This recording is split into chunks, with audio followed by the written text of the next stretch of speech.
Beatrice's question on the titles, we've recommended and we've requested the institutions that do not have, I'm answering that question, I'm coming to it. The institutions that do not have titles, we've recommended and requested them to work with the ministry where they have difficulties, and we will work with the Ministry of Lands to ensure that all our institutions have titles in order to protect them from land grabbing. So that is a policy. We discovered that they had some challenges, and therefore we decided to support them through the AG and also through the Ministry of Housing and Lands to ensure that each and every institution has its land titles. Now you ask why the lecturers are on strike. The lecturers are on strike precisely because of three different issues arising from three different CBAs. The first issue was the CBA of 2021-2025, for which they went on strike last year, and we had a negotiation and a return to work formula.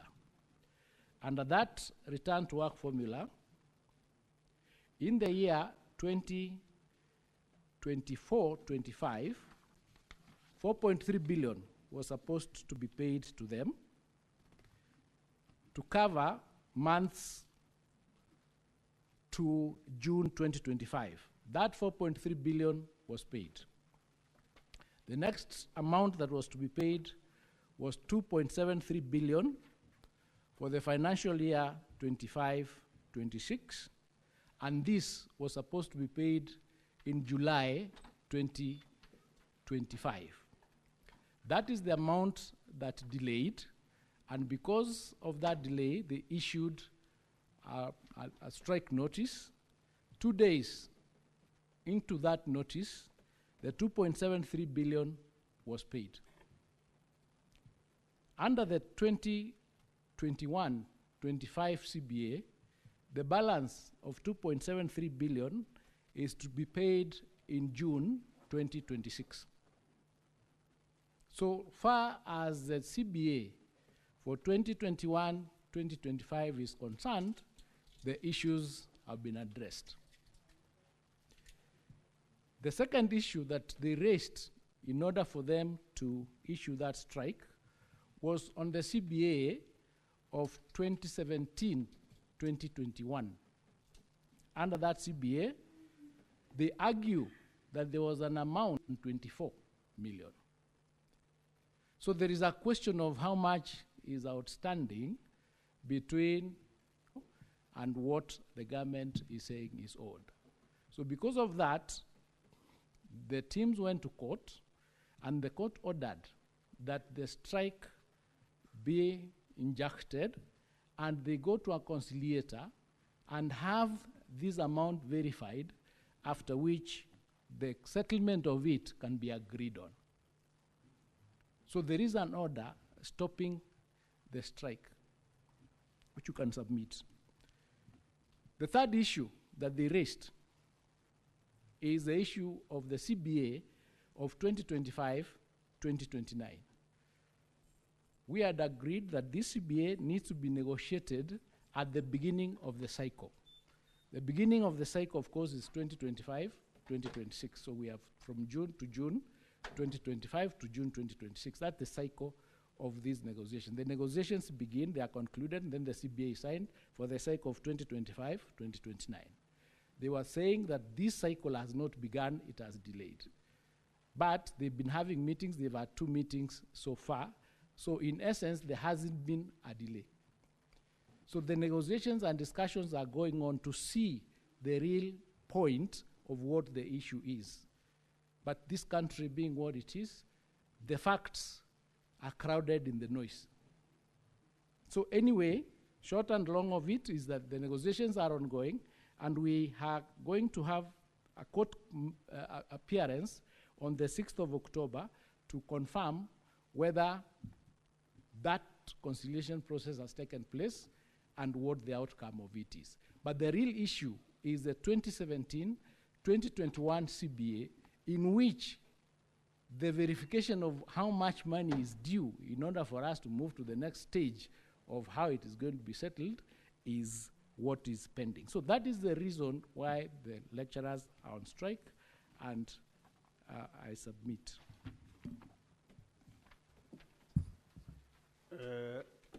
Honorable CS, maybe also advise that you give the same information. You have communicated to the country, yes, but when there is an issue, the best thing is to communicate so that Kenyans can be able to know what is happening.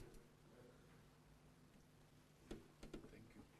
So we go to the next question by the Senator for Kilifi County, Senator Justice Mazayo. Question number 102. Thank you, Mr. Speaker. Mr. Speaker, I have a few questions to the Cabinet Secretary. Number one, what are the key factors contributing to the high school dropout rates among girls in Kilifi County, particularly those affected by poverty, early pregnancies, and domestic caregiving responsibilities? Number two, why does Kilifi County continue to face challenges in ensuring that pregnant and parenting girls return to school despite the existence of supportive policies and programs? Number three, what specific interventions has the Ministry of Education implemented to address these challenges and support girls at risk of dropping out of school in Kilifi County? D, how is the ministry collaborating with the parents, local chiefs, school boards, and non-governmental organizations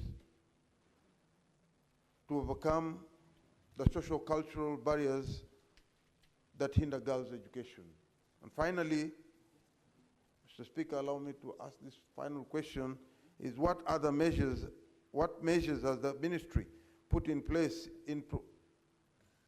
to promote and integrate community-based support system such as mentorship programs, counseling services, and local partnership to enhance retention and re-enrollment of vulnerable girls in schools?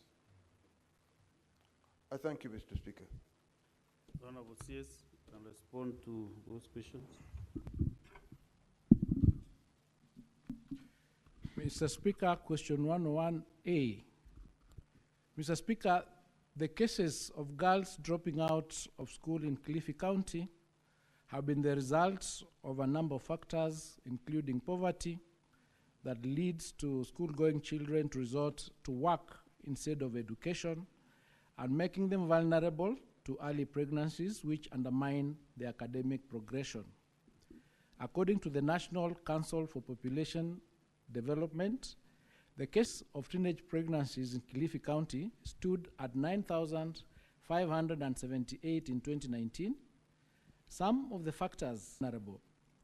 The other causes include inadequate parental guidance, inadequate parental involvement in the lives and education of their children, inadequate community awareness and involvement in the fight against sexual and gender-based violence and incest, which sometimes goes unreported, poverty and parental inability failure to provide basic needs for their children, poor leadership on children protection rights, and negative peer influence and pressure.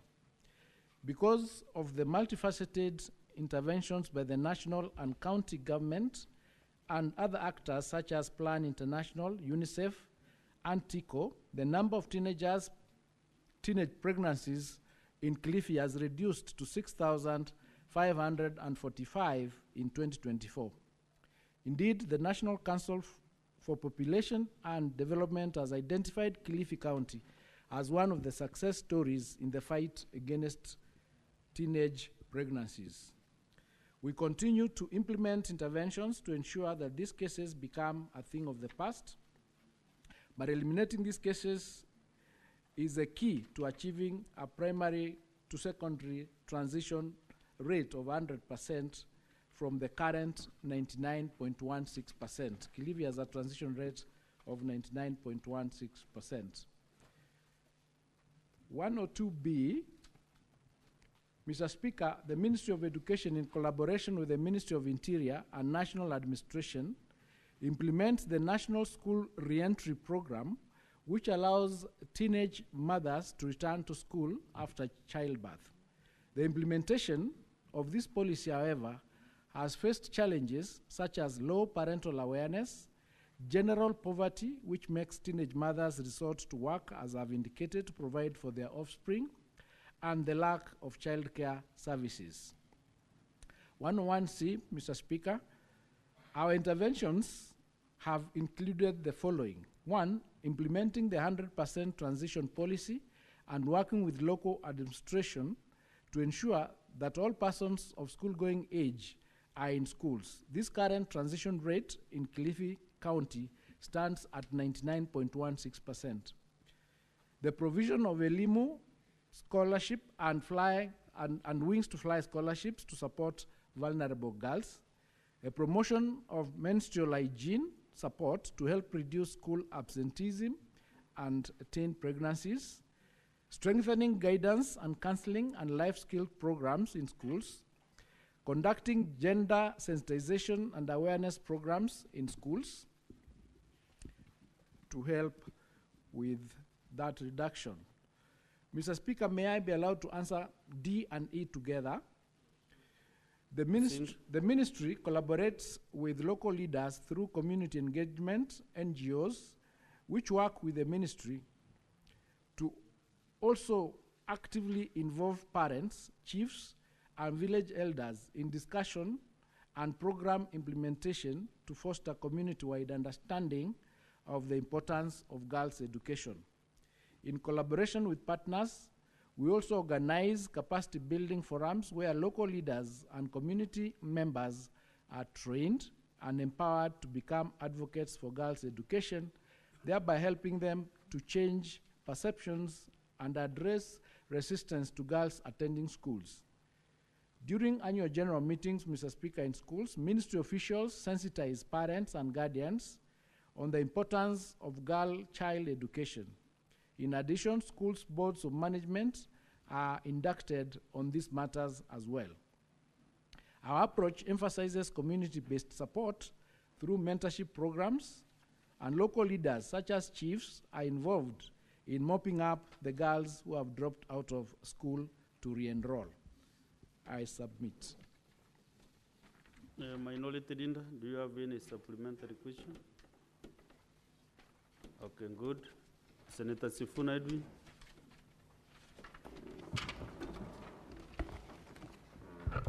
Speaker, again, this parliament has equipped the government with legal mechanisms to deal with some of these programs or these problems.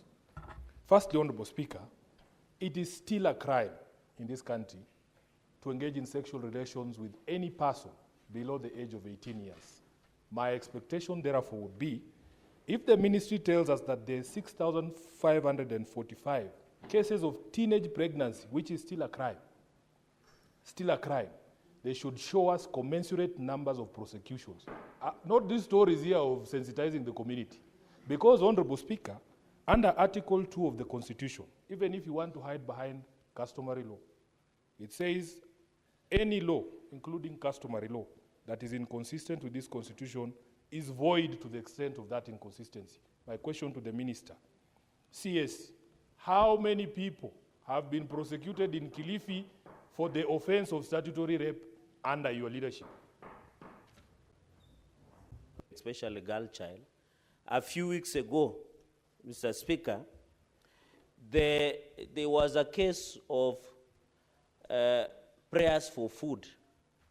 Mr. Speaker, what is the ministry doing, apart from these challenges, to address the issue of school feeding program, not only in Kilifi, where children have to shout Hare Krishna Hare Krishna, Hare Krishna, for them to get something to eat, Mr. Speaker. What is the ministry doing to ensure that every child from Nairobi, Kilifi, Meru, Nandi, and across the nation accesses proper school feeding programs so that they can be able to be attentive in class, and also the transition and turnout, Mr. Speaker? And finally, he should give us the numbers of how the interventions, are they working in collaboration with Ngao so that they ensure 100% transition rate of our children, Mr. Speaker? I yield. Senator Abdulrahman. Thank you, Mr. Speaker, sir. My question to the CS is the CS aware that Kenya is ranked second globally as the leading country with child parents globally? 2, is he agreeing with me that young parents or child parents are a constituency in itself, and that the Children Act cannot be a remedy to the disease that we are facing as a country, and that it is time for the ministry to speed up and help I, as the sponsor of the child parent, the care and protection of child parents bill, so that we speed it up at the National Assembly for concurrence, so it becomes an act, so that it remedies all that is happening within our counties. Given that Kilifi is no longer the leader in child parents, the statistics given by Kenya National Bureau of Statistics, it is that the Ma community is now leading with child parents. Can you give the question, or do you need to be assistant to know? My questions are 3. No, you can't ask. In one, no, I'm asking the CS if he to know the question. Mr. Speaker, I'm asking the CS if he agrees that the problem that we are facing, given that we are ranked second globally with children, with child parents' children. Thank you, Mr. Speaker. Thank you, Mr. Speaker. Mr. Speaker, the CS has said that the ministry has provisions for Elimu and Wings to Fly scholarships. Could he be in a position to give the list of names of those students in Kilifi who have benefited from these Wings to Fly? And secondly, maybe on the side of the promotion of menstrual hygienic support to these female girls, to the girls, would he be kind enough to name the schools where they have been supplied to? Thank you. Now, yes, we start with the owner of the question, Senator Mazayo. Then you respond to the others. In just a minute, Senator Beatrice, let us first get the response. We have like 10 minutes to conclude with the CS education. To Senator Masao's supplementary question, we do not have the data right here with us, but we undertake to supply that data on the Elimu and Wings to Fly scholarships, on the names and the beneficiaries of the students from Kilifi, and also the schools to which these facilities for menstrual support have been supplied to. So we undertake to do a letter and submit that report to you. To Senator Sifuna's question on the number of cases that have been prosecuted, this is to inform the Senate that the cases are prosecuted by the DPP, and we do not have the numbers as we speak, but we can get in touch with the DPP and supply the data to the Senate of the cases that they are currently undertaking relating to the sexual offenses and teenage pregnancies of the children across the country, including Kilifi. So we undertake to supply that particular data because it wasn't really part. On the question of, I think Cheralgai did ask the question on access to food. Currently, the government is having a school feeding program where we are feeding 2.6 million children across the country. But in statistics indicate that we need to be able to feed up to 10 million children. But the resources and the budget is not available to meet that number, and we keep enhancing that number, and we'll continue working with the government to ensure that that number increases to the 10 million target. With respect to the issue of the school feeding program and religion in Ganze that was highlighted, that particular project and program is under investigation as we speak, but the government has stopped that particular sponsor from continuing to supply or to feed the children in that particular area until we get to the bottom of the matter. I submit. The last two questions from Senator Beatrice Akin. Senator Sifuna, your answer has been given. We just wait for the... Senator Sifuna, I think we are really digressing on these issues. When the CS commits, actually what we should ask is when. CS, when will you provide that list? From both Senator Mazayo, and the list from Senator Sifuna of the prosecutions. Mr. Speaker, in 7 days' time. May I answer the question to... We as a government... The commitment on the yes, list? 7 days, within 7 days. Okay, fair enough. Question from Senator Miraj? Yes, for Senator Miraj, we as a government will support any initiative and any particular program that will protect our children. So we'll work with you to give you the necessary support for that bill. Senator Beatrice? Thank you, Honorable Speaker. Honorable Speaker, on the issue of the You know, we ask only one supplementary question, Minority Leader.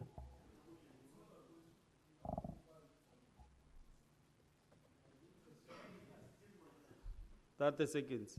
And Minority Leader, you are not there to direct the chair on what to do. Speaker, you know you are the minority side, but not to direct the speaker. You are not my minority leader.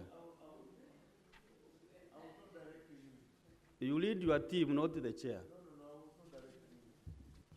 Speaker, I would pray that you don't get upset because this is a very delicate conversation we're having. Actually, the point that I wanted to make is the Ministry of Education is a custodian of our children. Knowing what happens in some of these areas, you might not find a complainant. Our expectation is that the ministry is a complainant. The ministry has figures, 6,000 teenage pregnancies in Kilifi. They are the custodians of the data of the victims. So for somebody to refer us to the DPP, Honorable Speaker, is to be disingenuous. They should be the ones actually being the complainants in these cases. That is the point that I wanted to make. The minister is trying to run away. They are the ones, if they have the data of the victims, how can they not have the data of the perpetrators? Unless this ministry doesn't understand how pregnancies occur. That's Sifuna. But he has 6,500 pregnancies, early pregnancies. I think the figures are not accurate because like Meru, we have a serious problem. Yesterday I saw Meru is reading in this thing. So the figures, you need also confirm the figures and give us the list because it's higher than 6,000. That's just for Kilifi. Senator Beatrice. Honorable Speaker, I was amazed that my SG is talking about a way in which pregnancies occur.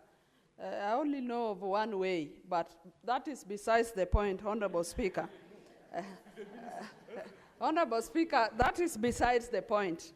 My point back to this question, Honorable Speaker, on the dropout rates, and especially particularly those affected by poverty.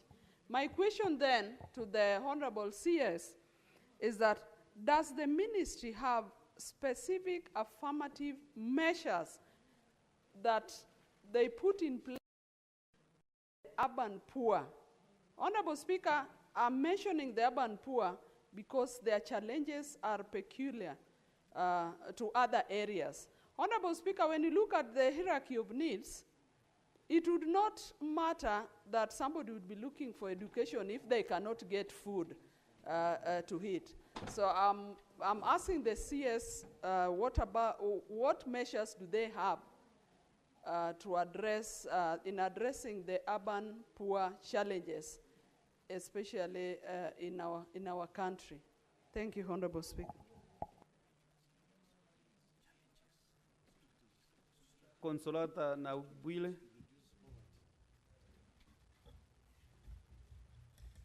Thank you, Mr. Speaker. My question is on the low retention and dropouts, school dropouts. Especially in Bungoma County, which is due to abject poverty, menstrual hygiene, and many other related cases. I would like to ask the CS, Buonamigos, to substantiate the fact about the implementation of the Children's Act 2022 that protects the best interest of the child in regard to provision of free primary education, secondary education, and care and protection.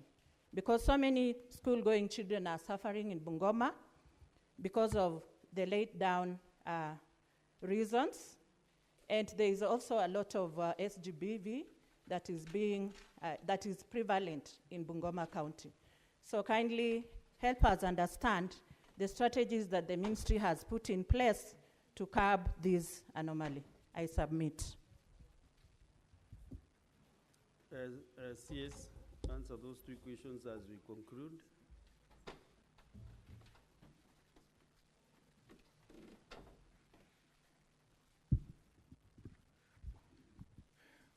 The strategies to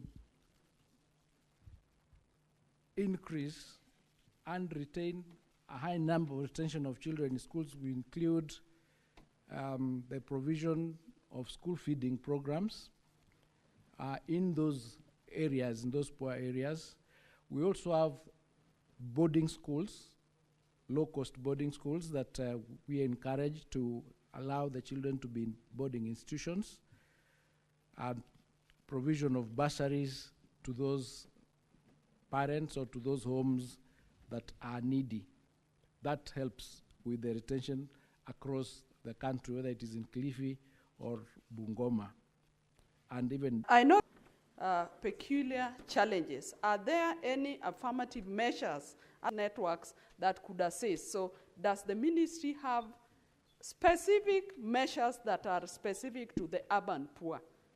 If no, then we get I was just consulting, but school feeding, we do it, they retain the students the same way, the children the same way, whether it is in the rural areas or in the urban. When we give bursaries, it is the same thing. When we provide for the sanitary, it is the same thing. So what we're just saying, You know, that's not how we conduct business, honestly speaking. And if the CS were not satisfied, just visit his office, and discuss issues on the urban poor and the rural poor. Your office is open, I think, CS? Yes, it is. Yes, have a cup of tea with the CS and discuss. That is a general thing that can help this country. Yeah. So let us just not pressure.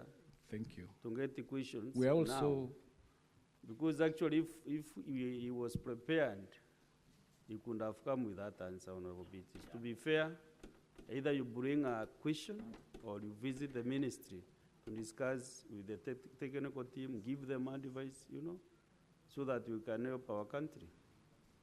I feel not to give you another chance. So I want to, the chair, Standing Committee on Education, requested for just a minute to give an update on the committee work. And I would want to give you this chance. Thank you, Thank you, Mr. Speaker. Mr. Speaker, I want to take this opportunity to thank Honorable CS for appearing before this House this morning. And Mr. Speaker, I would also want to tell the House that the Honorable CS has taken action on a stalemate which has been there. We had 41 pending statements for the ministry, and we had a meeting last weekend, actually a retreat with the ministry, and Honorable CS has committed to work with the committee, and I think that is a concern which a senator had raised here.